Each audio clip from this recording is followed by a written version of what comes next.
എമ്പുരാന്റെ പുതിയ പതിപ്പ് ഇറക്കുന്നത് 17 വെട്ടല്ല 24 വെട്ടിന് ശേഷമാണ്. എന്താ വെട്ടിക്കളയും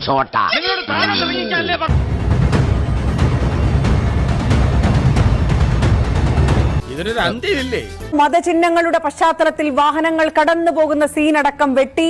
പ്രധാന വില്ലൻ കഥാപാത്രത്തിന്റെ പേര് ബൽദേവ് എന്നാക്കി. നന്ദി കാർഡിൽ നിന്ന് കേന്ദ്രമന്ത്രി സുരേഷ് ഗോപിയെ ഒഴിവാക്കിയിട്ടുമുണ്ട്.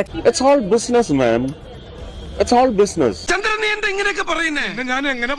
Screwing up the psyche of the people and making money. That's all.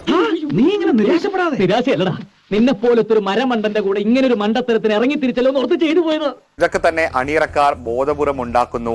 അതനുസരിച്ചുകൊണ്ട് തിയേറ്ററിലേക്ക് ആളെ കൂട്ടാനുള്ള ഒരു ബിസിനസ് തന്ത്രമാണ് എന്നുള്ള രീതിയിലാണ് ഇപ്പോൾ കേന്ദ്രമന്ത്രി സുരേഷ് ഗോപിയുടെ പ്രതികരണം. ഓരോന്ന് മാറ്റുമ്പോഴും പുതിയ ഓരോന്നും ഉണ്ടാക്കില്ലേ അവന്മാര്. അപ്പോഴാറ്റം ബോംബ് പോലെ നിന്റെ വരവ് താർത്തില്ലടാ ഒക്കെ.